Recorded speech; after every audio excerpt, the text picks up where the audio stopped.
मुझे अनुमति भर दे दीजिए माता कि मैं इसी क्षण वहां लौटकर उस दुष्ट का वध करूं।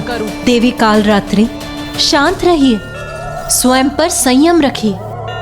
एक पापी के कारण इतना आवेशित होने में कोई लाभ नहीं।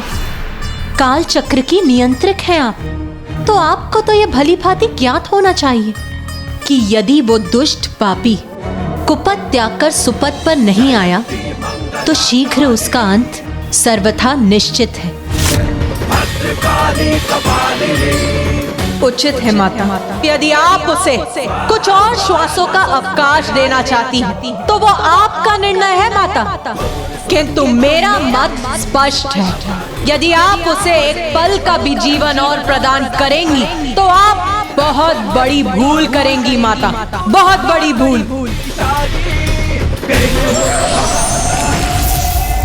हाँ, भूल की थी मैंने, आपकी पूजा कर, आप पर निर्भर होकर। तो सुधार ले अपनी भूल, मुक्त कर दे मुझे, अपनी अधिष्ठात्री देवी होने के दायित्व से मुक्त कर दे मुझे।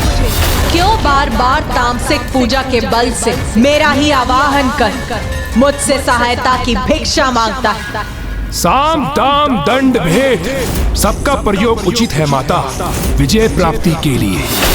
इसलिए भिक्षा है ये तो भिक्षा ही सही, किंतु आपको अपना कवच, अपनी शक्ति बनाकर देवी आदि शक्ति का सामना करेगा ये दुर्गमासुर। अरे मूर्ख, माता आदि शक्ति का सामना करेगा तू? इतना अहंकार है तुझे अपनी शक्ति पर, तो उसके पूर्व उनसे तो निपट जो तेरे पीछे, अर्थात जो छिपकर आक्रमण करेंगे तुझ पर, तेरे अपने असुर। माता, मुझे व्यर्थ में भयभीत करने का प्रयास ना करें। ऐसा कोई नहीं है जो दुर्गमासुर को दुर्बल समझे, जो मुझे चुनौती देकर आगे बढ़ने का दुस्साहस करे। बहुत बड़ा भक्त बनता है ना तू मेरा, बहुत पूजा भी की है तूने मेरी, तो जा, मैं तुझे आभास करने की शक्ति प्रदान करती, जिससे तू अपनी ओर आते हुए शत्रुओं का आभास कर सकेगा।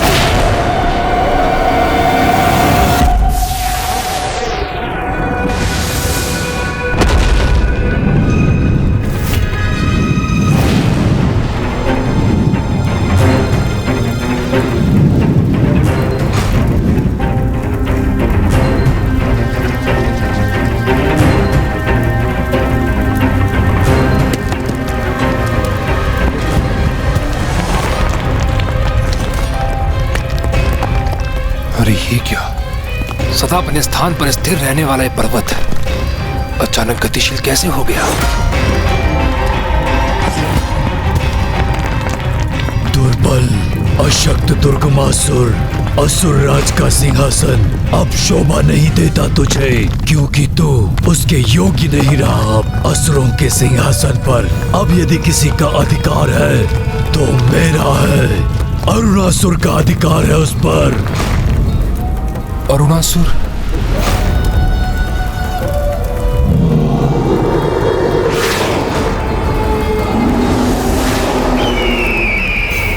नहीं, मैं किसी को भी स्वयं के लिए संकट बनने नहीं दूंगा।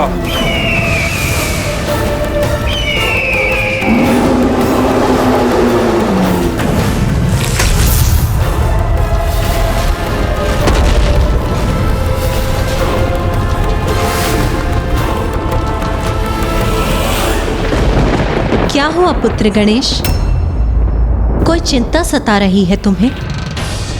माता कालरात्रि का ये विश्वास है कि उस दुष्ट महापापी दुर्गमासुर को पल भर के लिए भी जीवित छोड़ना बहुत बड़ी भूल होगी। उनका ये विश्वास उचित नहीं प्रतीत होता आपको?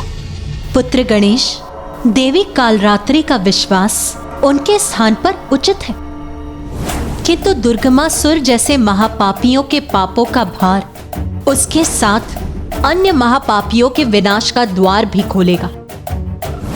और निश्चित रहो पुत्र, जब ऐसा होगा तब वो उसके विनाश का उपयुक्त समय होगा।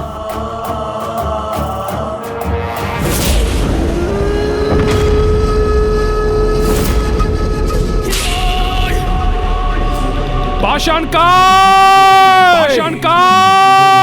पाषाणकाय!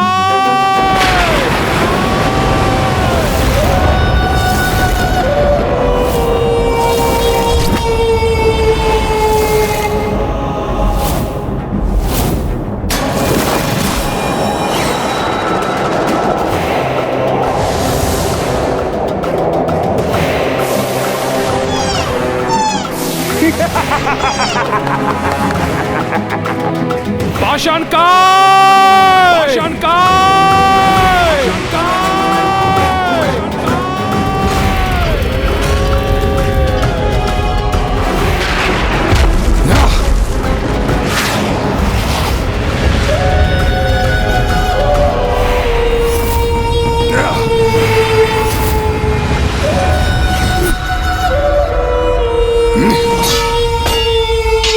पाषाणकाय!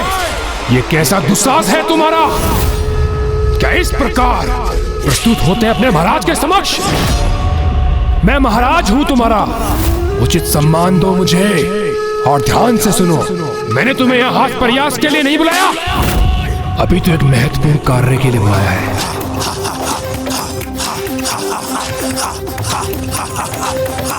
जाओ, यथाशीघ्र जाकर यहाँ की सुरक्षा का दायित्व संभालो। एक द्रोही असुर मुझ पर, तुम्हारे महाराज पर आक्रमण करने के लिए यहाँ पर आ रहा है। स्मरण रहे, वो यहाँ प्रवेश करने पर तनिक भी श्वास लेने के योग्य ना रहे। चिंता न करें असुर महाराज, आपका आदेश मेरा कर्तव्य है। मैं अभी मुख्य द्वार पर स्थित हो जाता हूँ और मेरे रहते कोई भी शत्रु प्रवेश नहीं कर सकेगा।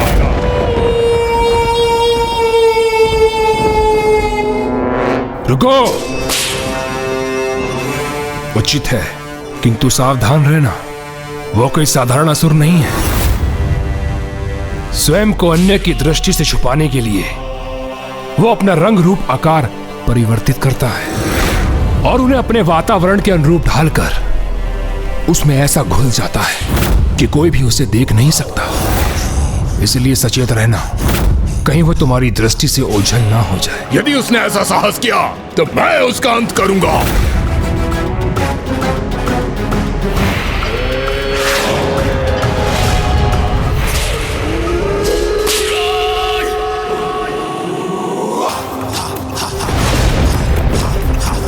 अरुणासुर, जो भी हो तुम, मेरा ये सेवक पाषाणकाय तुम्हें अपने पैरों तले कुचल कर रख देगा।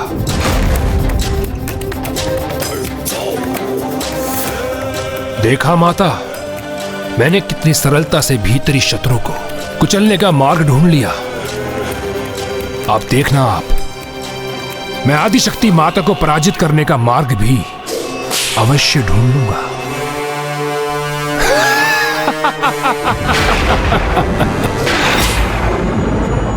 माँ, प्रतीत होता है आपको जिस समय की प्रतीक्षा थी वो समय आ चुका है। हाँ माँ, क्या अब वो दुराचारी असुर अपनी सारी सीमाओं का उल्लंघन कर चुका है? हाँ पुत्र, जब दुर्गमासुर ने अपने प्राणों को दांव पर लगाने का हठ कर ही लिया है, तो फिर उसकी ये इच्छा पूर्ण करना एक माँ का कर्तव्य है। उसकी ये इच्छा अवश्य पूर्ण होगी।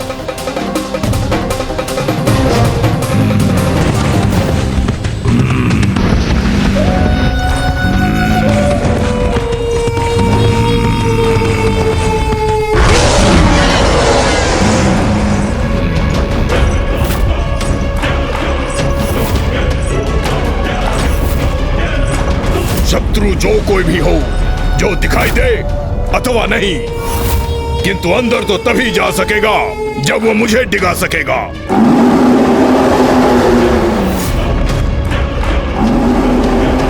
जो कोई भी हो, द्रोही असुर, सुनो मेरी चेतावनी, मुझे मेरे स्थान से नहीं डिगा सकोगे तुम।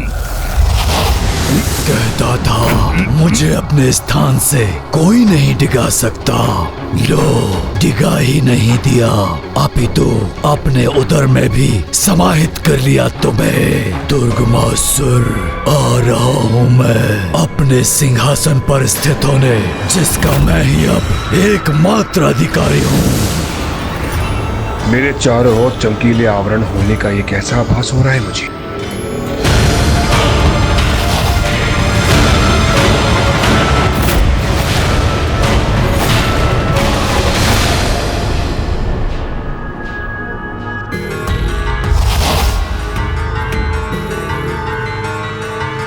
ये कैसा दृश्य है?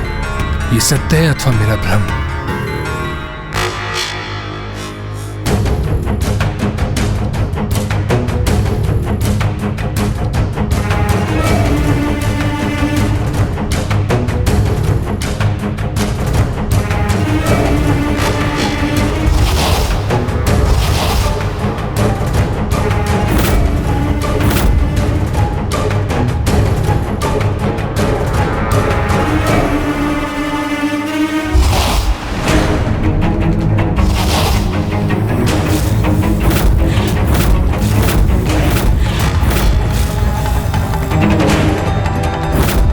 माता तो मेरी बुद्धि के साथ कोई क्रीड़ा नहीं कर रही है।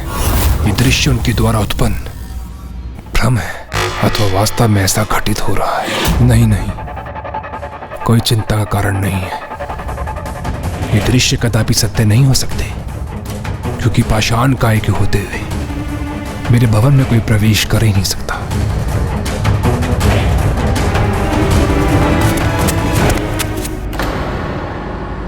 ये किसकी पश्चात की ध्वनि है?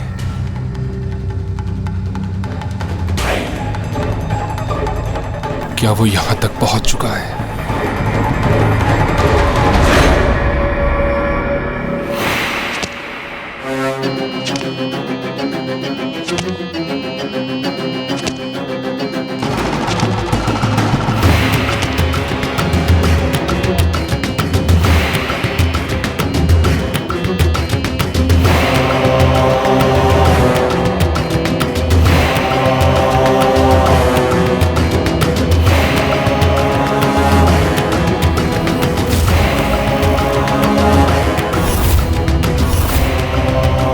उसे देख पाने में अक्षम हूं, किंतु कोई यहां है अवश्य। कदाचित मैं अपने सिंहासन पर ही सुरक्षित रहूंगा।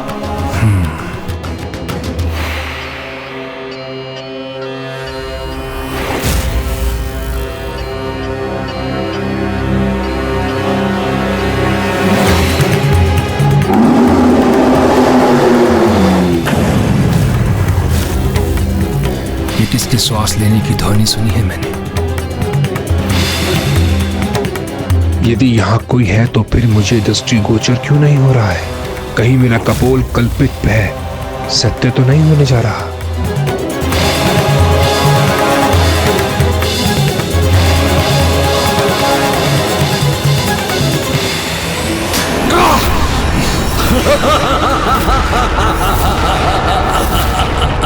कौन है? कौन है मेरे सिंहासन पर?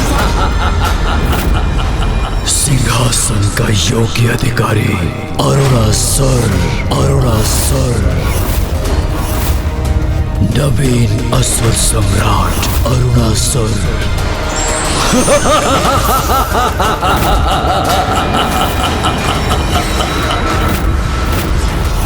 नवीन असुर सम्राट अरुणासुर, अरुणासुर।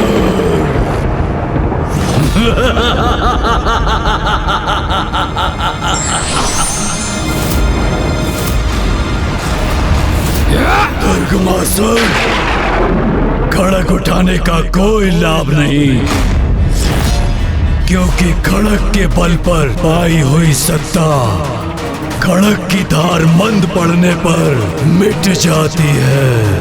आज से तुम्हारा शासन समाप्त और मेरा शासन प्रारंभ हुआ। अरुणासुर, बहुत अनर्गल प्रलाप कर चुके हो तुम। तुम्हारे लिए तो मेरे सैनिकों की खड़क ही पर्याप्त है। सैनिकों, वध कर दो इस दुष्ट का।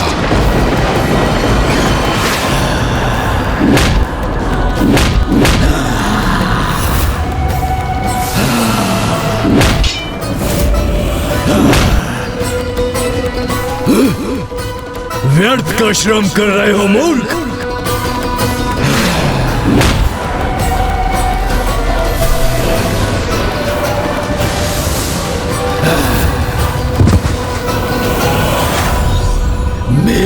उदर तो भर चुका है, फिर इसे कैसे अपना आहार बनाता।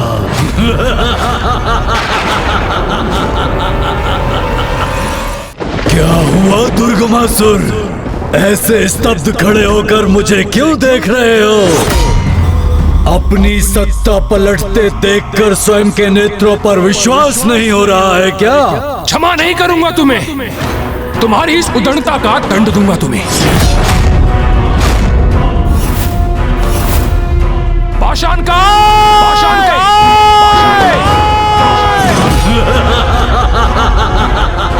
कितना भी पुकार लो उसे, किंतु वो यहाँ आएगा नहीं।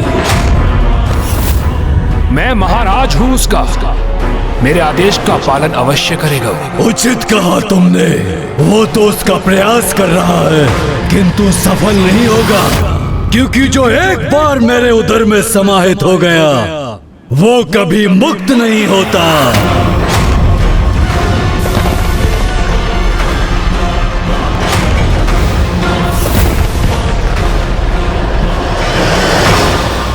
पाषाण का शरीर है ना उसका, इसीलिए उसका पाचन करने में थोड़ा सा समय अवश्य लगेगा, किंतु तुम तनिक भी चिंता ना करो, तुम्हारा पाचन करने में अधिक समय नहीं लगाऊंगा मैं। खुले नेत्रों से स्वप्न देख रहे हो तुम अरुणासुर, क्योंकि ऐसा समय कभी नहीं आएगा। मैं अभी इसी क्षण तुम्हारा वध करूंगा, किंतु उससे पूर्व तुम्हारी जीवा को तुम्हारे मुख से विलक करूंगा मैं। ना एक व्यर्थ प्रयास करोगे, ब्रह्मदेव के विशेष वरदान से सुरक्षित हूं मैं, जिसके अनुसार मेरा वध कोई नहीं कर सकता और तुम भी नहीं। मुझसे पराजित होना तो नियति है तुम्हारी, इसीलिए अपने प्राणों की रक्षा चाहते हो तो स्वेच्छा से त्याग दो ये सिंहासन, अथवा तुम्हें भी मेरा भोजन बनना पड़ेगा। कदाचित तुम भी भूल रहे हो, मुझे भी ब्रह्मदेव का वरदान प्राप्त है, जिसके अनुसार इस संसार में कोई भी मेरा वध नहीं कर सकता। वध नहीं किया जा सकता तुम्हारा, परंतु निगला तो जा सकता है ना तुम्हें, फिर आजीवन तड़पते रहना मेरे उदर की जठराग्नि में।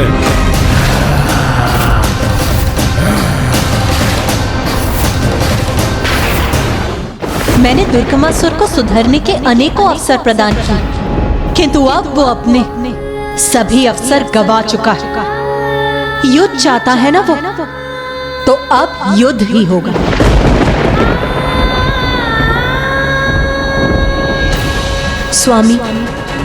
स्वामी मुझे आज्ञा दीजिए, मुझे विंध्याचल पर्वत पर स्थित होना होगा। विंध्याचल पर्वत? अर्थात अब उस असुर का अपनी नियति, अपने काल से भेंट करने का समय आ गया है। या देवी सर्वभूतेषु मारूपेण संस्थिता, नमस्तस्यै नमस्तस्यै नमस्तस्यै नमो नमः।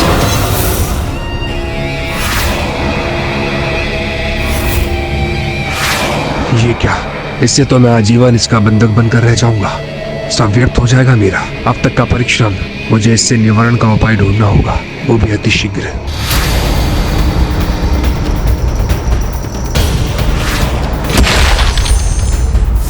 समझ गया मैं समझ गया, सब स्पष्ट हो गया मुझे। यही है हम असुरों की पराजय का कारण। हम अपने समुदाय में इतने घाती हो जाते हैं।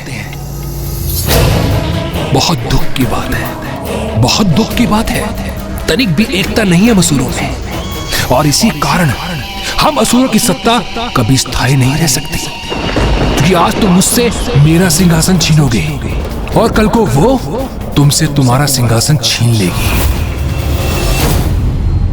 कौन छीनेगी मुझसे मेरा सिंहासन? वही देवी जो मेरी, तुम्हारी और तुम्हारे साथ साथ सभी असुरों की शत्रु है, जिसने प्रबल प्रतापी महिषासुर का वध किया था और हमारे महाराज महाशक्तिशाली शुंभ निशुंभ का भी वध कर दिया था।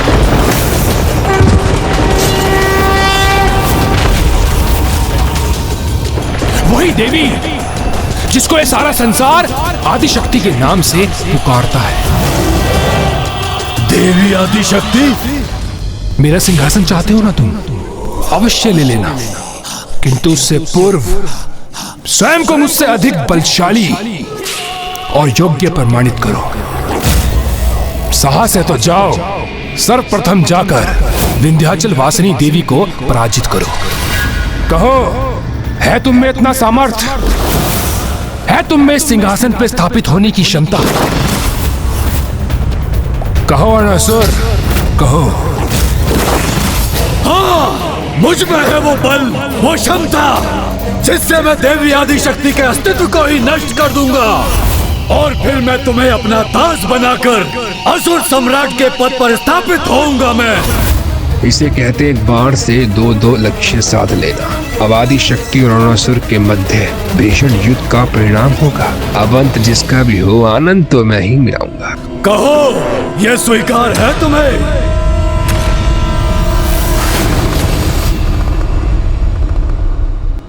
स्वामी, अब मेरा विंध्याचल पर्वत प्रस्थान करने का समय आ गया,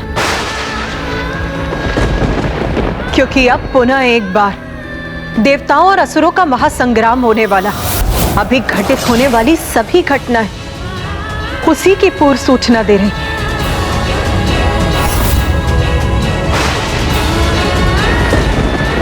अर्थात अब उस असुर का अपनी नियति, अपने काल से भेंट करने का समय आ गया है।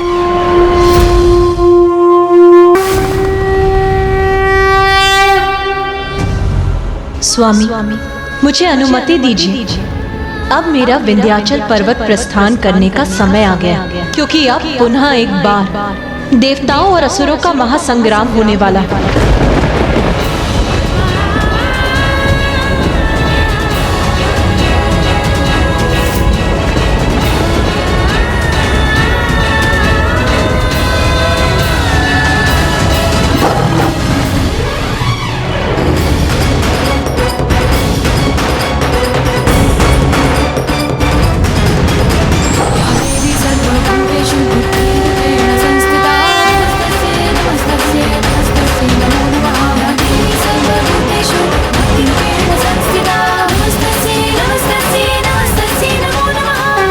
दुष्टों का संहार करने, उन्हें पराजित करने, सृष्टि में धर्म की सत्ता पुनः स्थापित करने देवताओं की ओर से मैं स्वयं अग्रणी होंगी।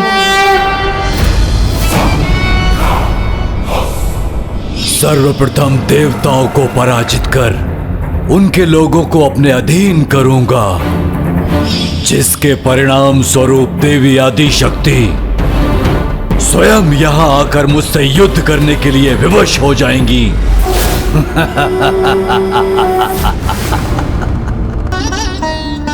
महादेव,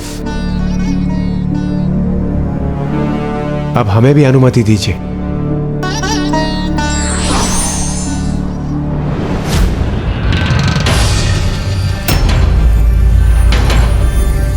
अब ये गणेश किस विचार में डूब गया है?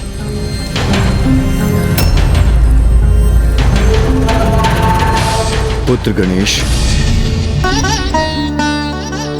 क्या जिज्ञासा उत्पन्न हो रही है तुम्हारे मन में, जिसका इतना गहन विचार कर रहे हो तुम?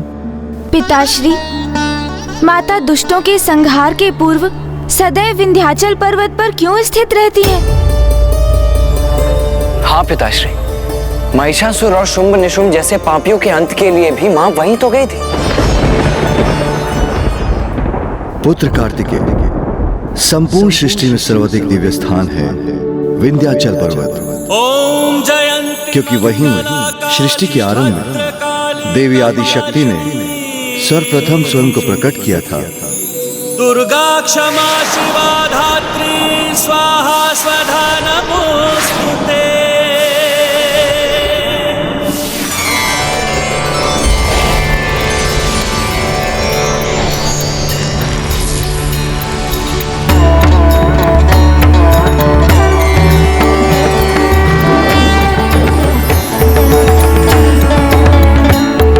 तभी से वो स्थान संपूर्ण ब्रह्मांड का सर्वाधिक शक्ति संपन्न स्थान है, क्योंकि वहां का कण कण, प्रत्येक शिला, प्रत्येक वृक्ष, प्रत्येक पौधा देवी आदिशक्ति के तेज से तेजोमय है।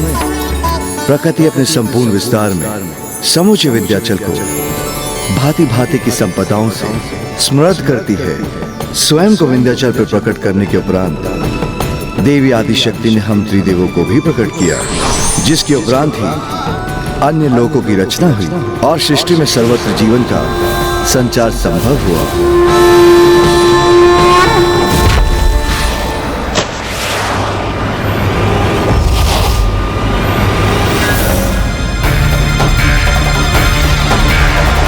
सर्वत्र शासन होगा हमारा।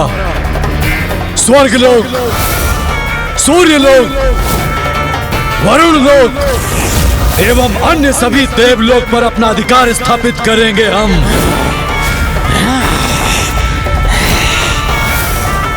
और उससे भी अधिक ब्रह्मदेव के ब्रह्मलोक, नारायण के बैकुंठ लोक को अपने अधीन करेंगे हम। हमारे जिह्वा की क्षमता दिलाएगी हमें सर्वलोकों की सत्ता।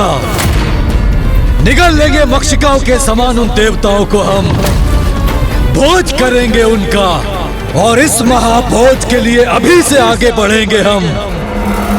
आक्रमण करेंगे इन सभी लोगों पर। इसके लिए तैयार होना मेरे असुरों। हमारा देवताओं का मार्च करेंगे, हम देवताओं का भोज करेंगे, हम देवताओं का भोज करेंगे। पिताश्री, माता का वास तो 51 शक्ति पीठों में भी है। वो सभी तो माता आदि शक्ति की शक्ति स्थली ही है ना। तो माता के सभी स्थानों में विंध्याचल पर्वत ही क्यों सर्वश्रेष्ठ है? क्योंकि पुत्र, देवी आदिशक्ति के समस्त शक्तिपीठों में देवी आदिशक्ति अपने एक ही अंश में प्रतिष्ठित है। इसलिए इन शक्तिपीठों में देवी के दर्शन भी आंशिक ही होते हैं। किंतु विंध्याचल में तो देवी आदिशक्ति अपनी संपूर्णता में विराजमान है और एकमात्र यही स्थान है जहां उनके भक्त अपनी देवी के दर्शन का आनंद प्राप्त करते हैं। और विंध्याचल का अत्यधिक महत्व इसलिए भी है क्योंकि वहां त्रिकोण शक्ति यंत्र भी स्थापित है। त्रिकोण शक्ति यंत्र? हाँ पुत्रो, त्रिकोण शक्ति यंत्र के कारण वहां की एक अनूठी महिमा है। वहां एक और काली खो में देवी महाकाली का वास है। दूसरी ओर अष्टभुजा पहाड़ी पर अष्टभुजी माता का वास है और मध्य में देवी विंध्यवासिनी स्थित है। और इस प्रकार वहां तीनों देवियों के एक साथ होने पर वहां शक्ति त्रिकोण उत्पन्न होता है।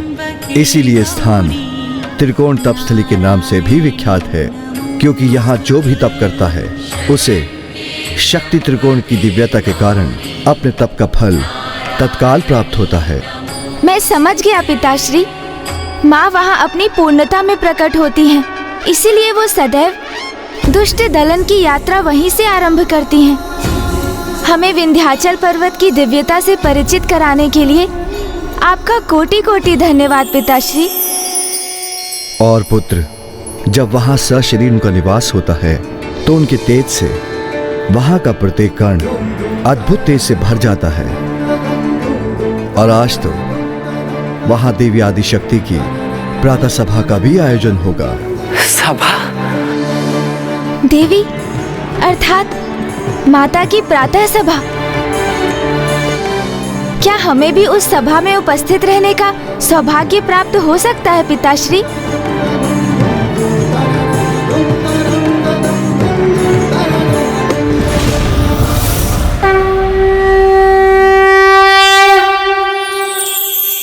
देवी आदिशक्ति की प्रातः सभा?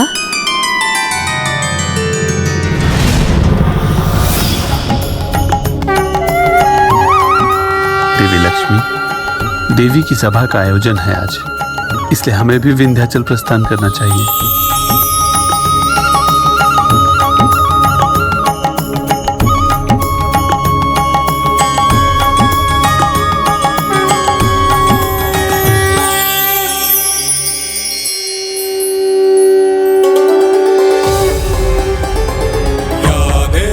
सर्वभूतेषु शक्तिरूपेण संस्थिता।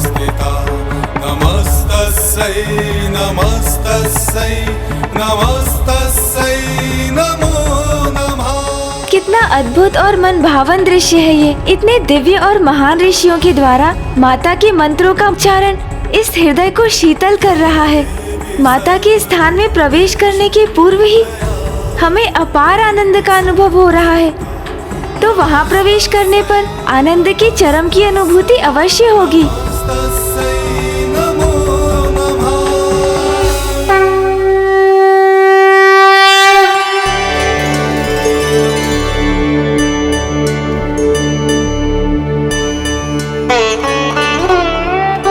आपने सर्वथा उचित कहा था पिताश्री।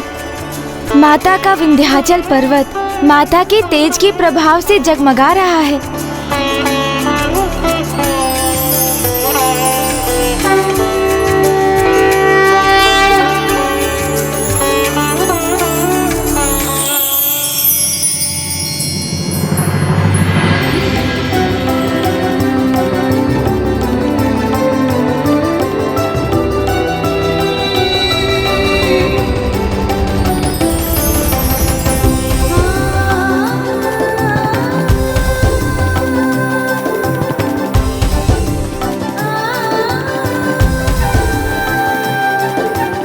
यदि यहाँ ही ऐसी अद्भुत दिव्यता है, तो माता की सभा कितनी अद्भुत होगी। उसकी तो कल्पना ही बहुत सुखद है। माता की सभा के अलौकिक अनुभव को प्राप्त करने के लिए अत्यंत आतुर हो रहा हूँ।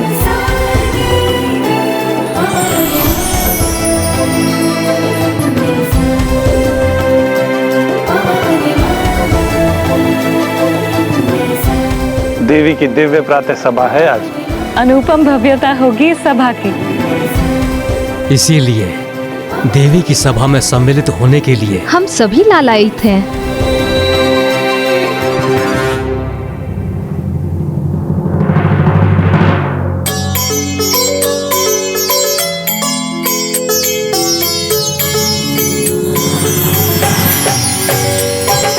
जग जननी जय जय, माँ जग जननी जय जय। इसीलिए तो मैंने अपना नारायणी रूप भी धारण कर लिया। भयहारिणी भवतारिणी भवभामिनी जय जय, माँ जग जननी जय जय। और मैंने अपना ब्राह्मणी रूप।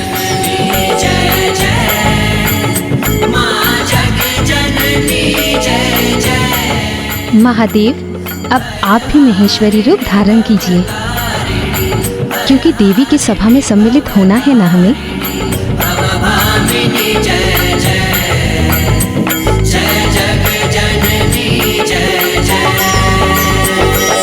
तू ही सच्चित सुखमय शुद्ध ब्रह्म रूपा,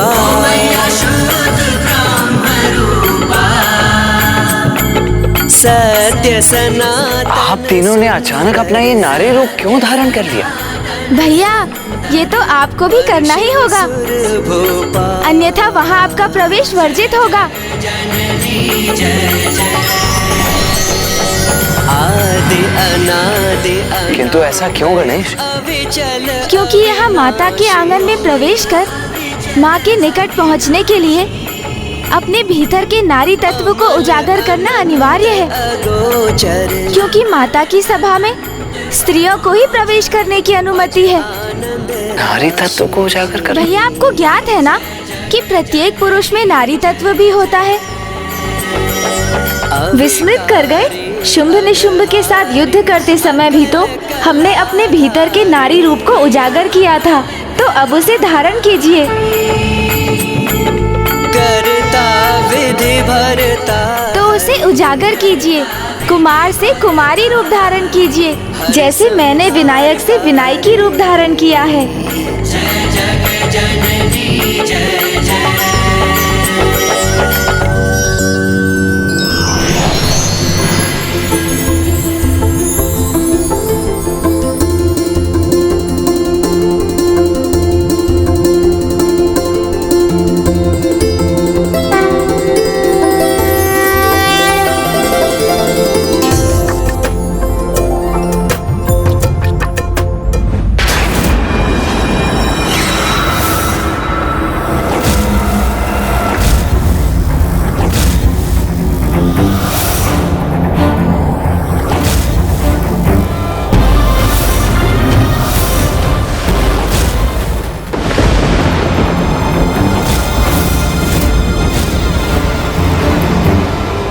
आगे बढ़ो मेरे असुर सैनिकों, धूल दूषित कर दो इन देवताओं को, अपने अधीन कर लो इन देव लोगों को।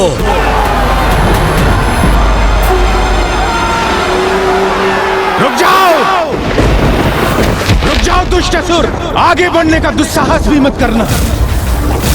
और यदि आगे बढ़े तो अपने ही सर्वनाश के मुख में प्रवेश करोगे तुम। इसलिए जाओ और खुले नेत्रों से स्वप्न देखना बंद करो।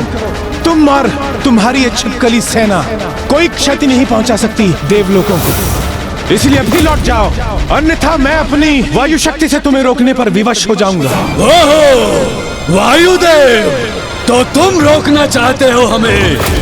तो आओ, दिखाओ अपना सामर्थ्य और हमें रोकने का प्रयास करके देख लो। तो उचित है, संभालो मेरी शक्ति का प्रहार।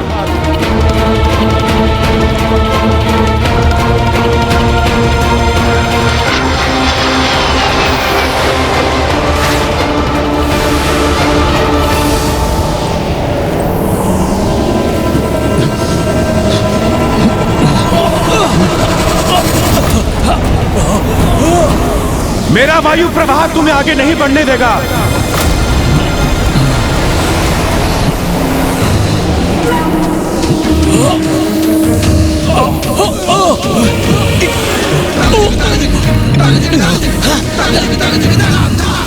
अपनी वायु शक्ति को और प्रचंड करूंगा मैं, किंतु तुम्हें आगे नहीं बढ़ने दूंगा।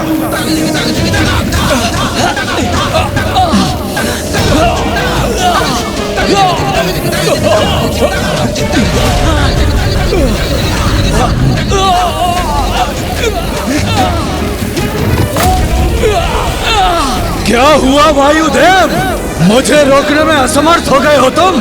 दुष्ट असुर, अभी तो तुमने मात्र मेरी शक्ति का सामना किया है, मेरे मरुतों का नहीं। हाँ, क्योंकि मैं यहाँ एकाकी नहीं, अपितु अपने 27 मरुतों के साथ आया हूँ।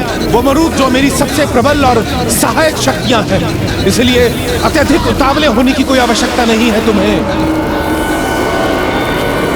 हमारी सम्मिलित शक्ति के समक्ष ना तुम टिक सकोगे, ना तुम्हारी ये सेना। मैं आवाहन करता हूँ, समस्त मरुत यहाँ प्रकट हों और इस असुर को रोकने में मेरी सहायता करें।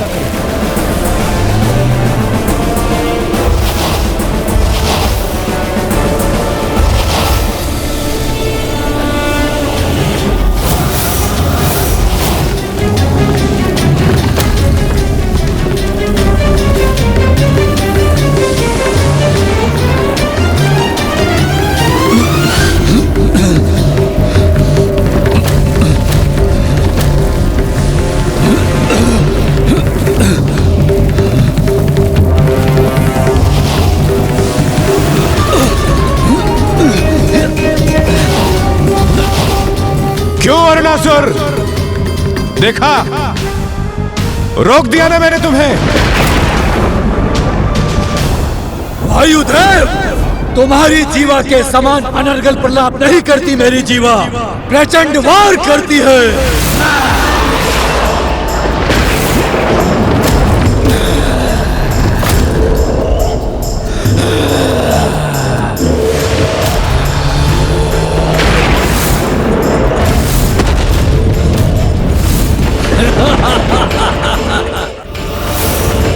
वायुदेव को तो निगल लिया मैंने, अब तुम सभी को यहां से दूर भेजूंगा।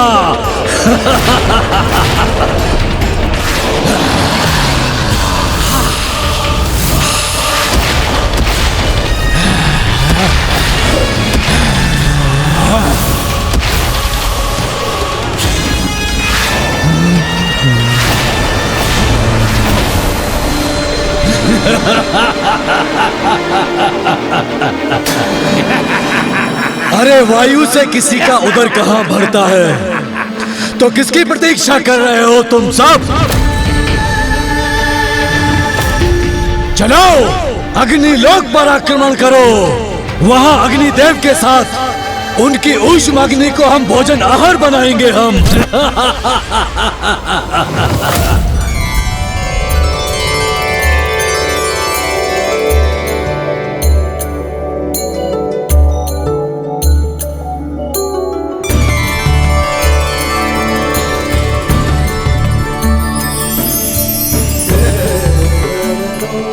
कितना भव्य और सुंदर है माँ का ये स्थान।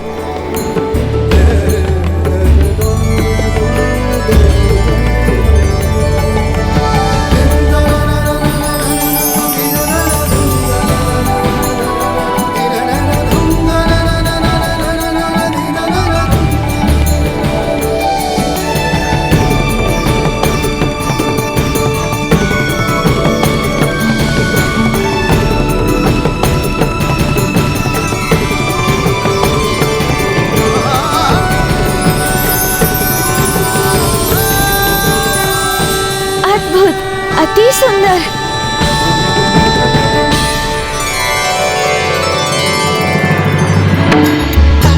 उठ जाइए माता, भोर हो गई है।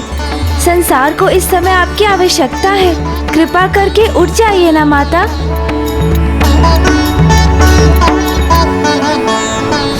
कोई जरूरत नहीं है संसार को इन तुच्छ देवताओं की, तभी तो मैं इन्हें अपना आहार बनाने आया हूँ। कहाँ छिपे बैठे हो भीरू अग्निदेव? रक्षा करनी है अपने लोक की तो आओ मेरे सम्मुख और सामना करो मेरा।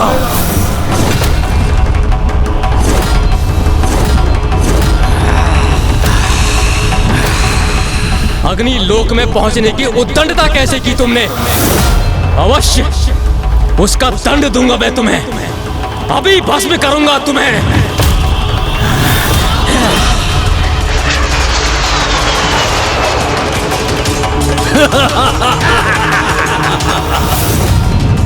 अपनी गीदड़ भक्तियों से किसी बालक को आतंकित करना अग्निदेव, मेरे लिए तो ये मात्र मनोरंजन का साधन है। किंतु और करो क्रोध, और करो, क्योंकि क्रोध से जब तुम तप्त होगे तब तुम्हें निगलने में आनंद आएगा मुझे। दुष्टासुर, जिस जीवा से तुम इतने दुस्साहस भरे वचन बोल रहे हो ना, उसका दंड दूंगा मैं तुम्हें। अभी भस्म करूंगा उसे।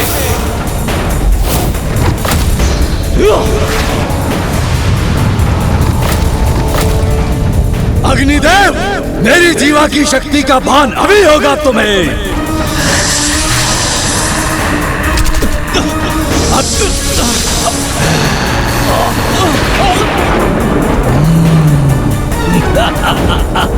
अत्यंत आनंददायक है ऊष्म भोजन। अब किसकी प्रतीक्षा कर रहे हो तुम लोग? अधीन करो अग्निलोक को और जाओ अपनी भूख शांत करो यहाँ की शेष अग्नि से। फिर प्यास बुझाने चलेंगे वरुण लोक।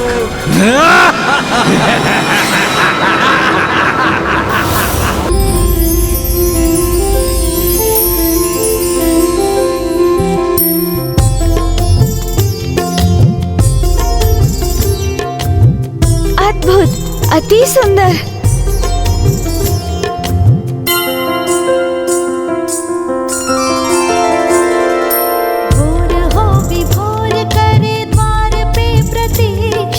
नयन कमल खोल भी दो विंध्यवासिनी माँ।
तुम स्वयं ही वरुण लोक से बाहर आ गए।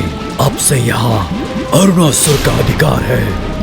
दोस्त असुरों, मेरे लोक की ओर एक पग भी और बढ़ाया तो अपने जल में इतना गहरा डुबा दूंगा तुम्हें कि उस जल से फिर कभी भी उबर कर स्थल देखने में समर्थ नहीं होगे तुम। हम जो देखेंगे सो देखेंगे, किंतु अपना पतन और अपने लोक का अंत देख सकोगे वरुण देव? उद्दंड असुर, वरुण लोक को कोई क्षति नहीं पहुंचा सकोगे तुम। वरुण देव, तुम्हारा जल हमें क्षति नहीं पहुंचा सकता, किंतु मैं तुम्हें अवश्य क्षति पहुंचाऊंगा।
वरुण देव का दम भी चूर किया हमने। अब वरुण लोक भी हमारे अधीन है। अरुणासुर महाराज की जय। देखा मेरे असुर सैनिकों, कितना सरल है इन देवताओं पर विजय प्राप्त करना। तो जाओ, अब जाकर शेष देवताओं के लोगों को भी अपने अधीन करो। अरुणासुर महाराज की जय। और इस अंतराल में मैं स्वयं जाके त्रिदेव को बंदी बनाऊंगा।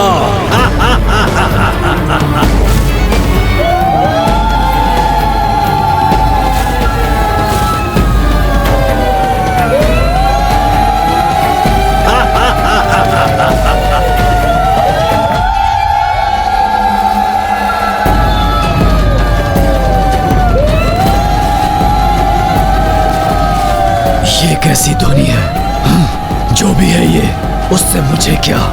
मुझे तो अपने लक्ष्य की ओर अग्रसर होना है। त्रिदेवों को बंदी बनाना है अब।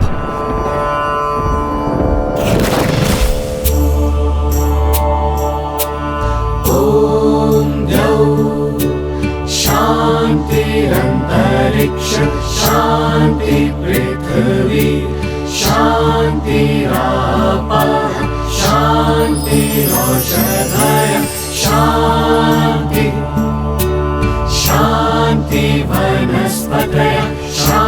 शांति विश्वे देव शांति ब्रह्म शांति सर्वं शांति शांतिरेव शांति सामा शांतिरेधि।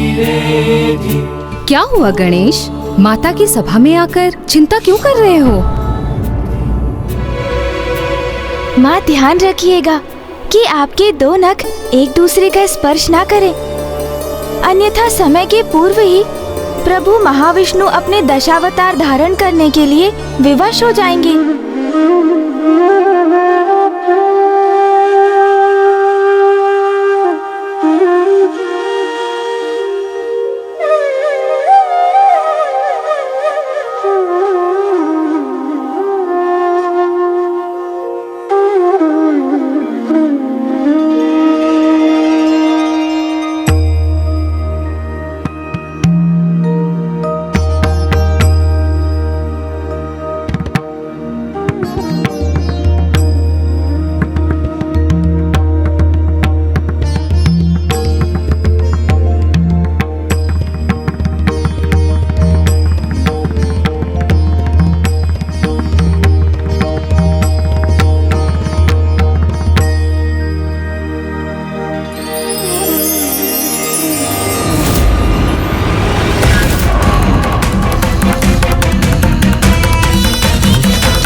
ब्रह्मदेव ब्रह्मदेव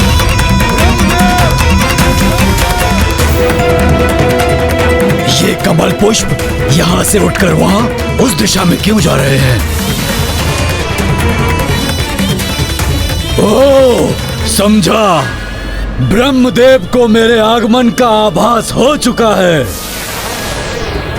और वो अवश्य जाकर नारायण के लोक वैकुंठ में छिपे बैठे हैं।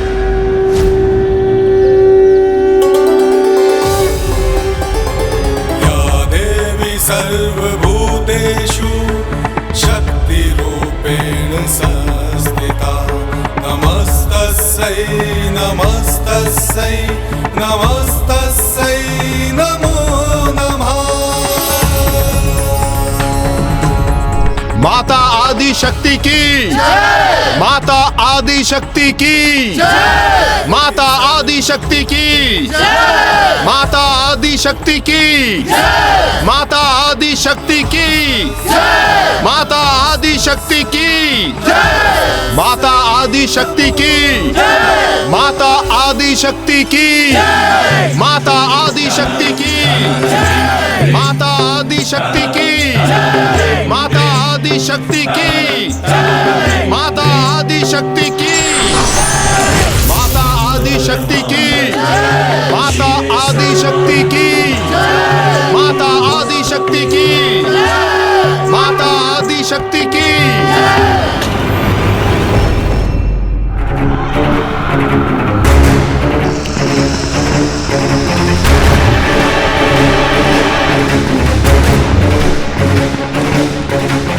ओह, नारायण भी वैकुंठ से नदारद हैं और ये फल भी ब्रह्मलोक के कमल पुष्पों के समान एक ही दिशा में उड़े जा रहे हैं। अर्थात दोनों त्रिदेव कैलाश में जाकर स्थित हुए हैं। तो विलंब किस बात का? मैं भी वहीं पहुंचता हूं।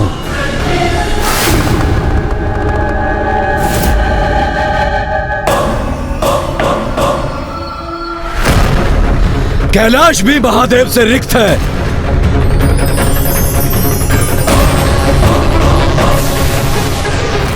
त्रिदेव अपने लोकों में स्थित नहीं है, तो फिर ये फल कहां उड़े जा रहे हैं? कहां है तीनों त्रिदेव? ओह, अवश्य इंद्रदेव ने मेरी सेना की सूचना पाकर इन्हें अपनी सहायता के लिए पुकारा होगा। मैं भी वहां जाकर देखता हूं। प्रणाम देवी आदिशक्ति।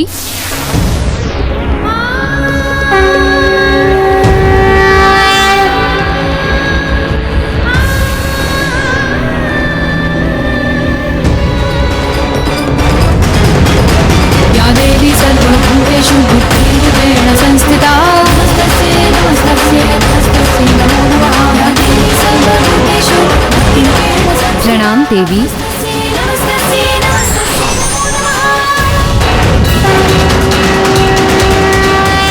मेरा भी प्रणाम स्वीकार कीजिए देवी।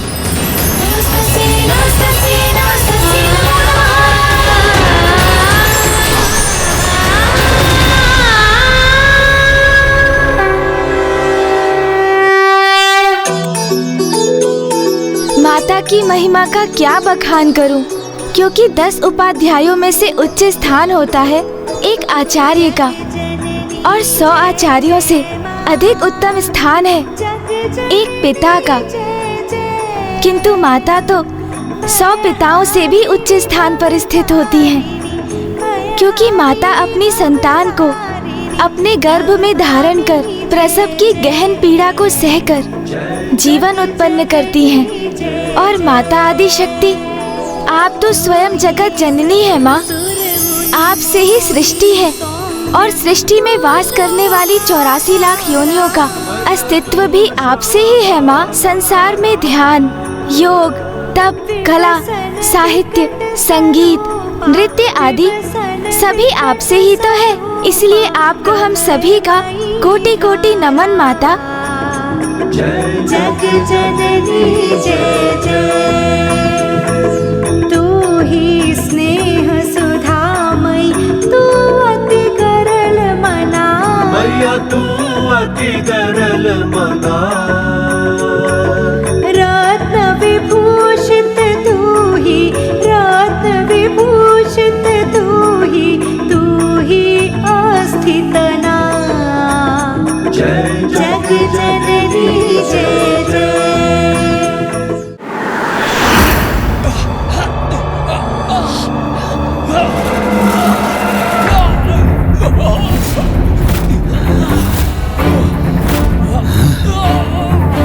मेरी सेना इस अवस्था में? इंद्रदेव, मेरी सेना को क्षति पहुंचाई तुमने, अब इसका भीषण दंड तुम्हें भुगतना होगा।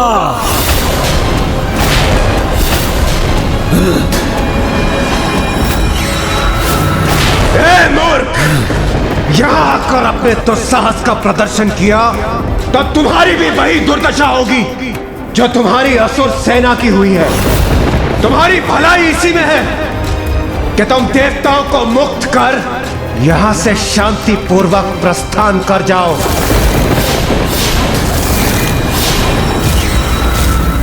करूंगा, प्रस्थान अवश्य करूंगा, शांति से प्रस्थान करूंगा यहाँ से। किंतु तुम तीनों को निकलने के बाद यहाँ से प्रस्थान करूंगा मैं, क्योंकि दुर्गमासुर को वचन दिया है मैंने। उसे पूर्ण करने हेतु सर्वप्रथम तुम देवताओं को बंदी बनाऊंगा मैं।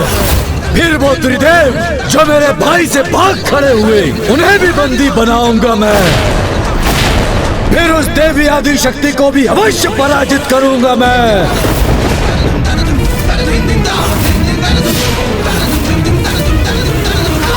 और विवश कर दूंगा दुर्गमासुर को अपना दास बनने पे, और मैं स्वयं बनूंगा सर्वशक्तिशाली असुर सम्राट।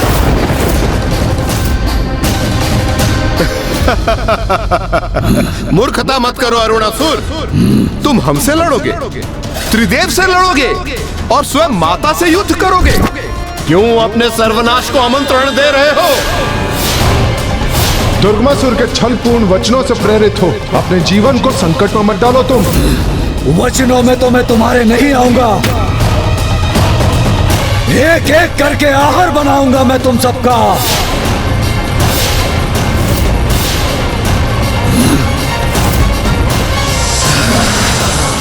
सूर्यदेव,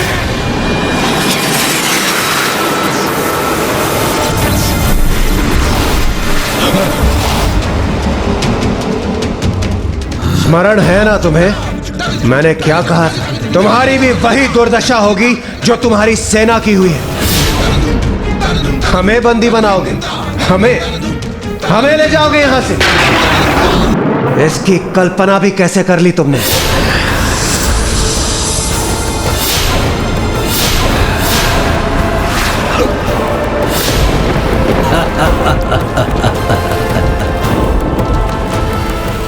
कल्पना से स्मरण हुआ अभी तक तो तुम्हारे लोक की अप्सराओं का सौंदर्य मात्र सुना है मैंने, इसीलिए मात्र उनकी कल्पना करने के लिए विवश हूँ मैं।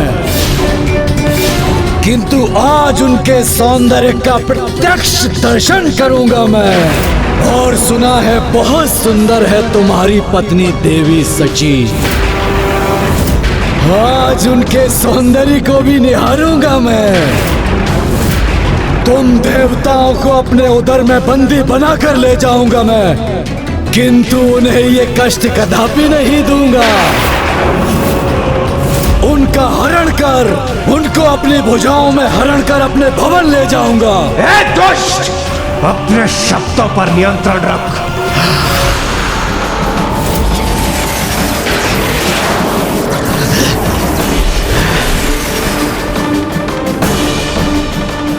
बस अब बहुत हुई ये बालकों की क्रीड़ा।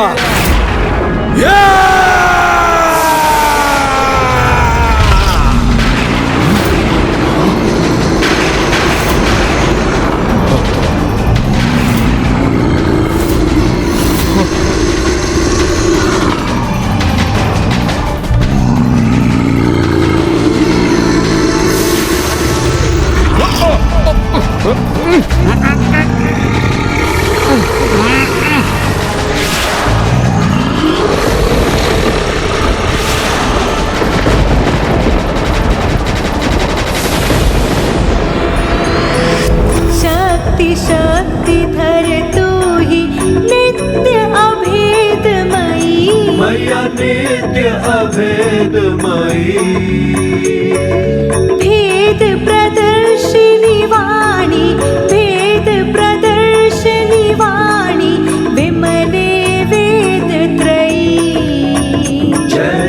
सृष्टि अचानक सूर्य देव के प्रकाश से कैसे रिक्त हो गई?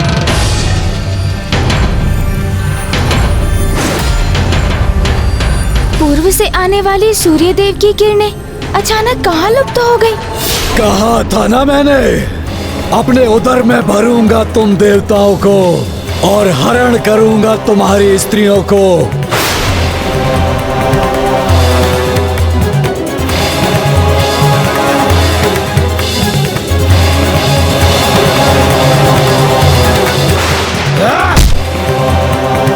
कहाँ छिपी है यहाँ की स्त्रियां?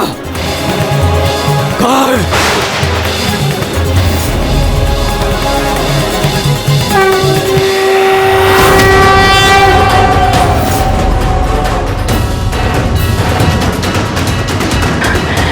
माँ आदिशक्ति, सहायता कीजिए माँ, सहायता कीजिए।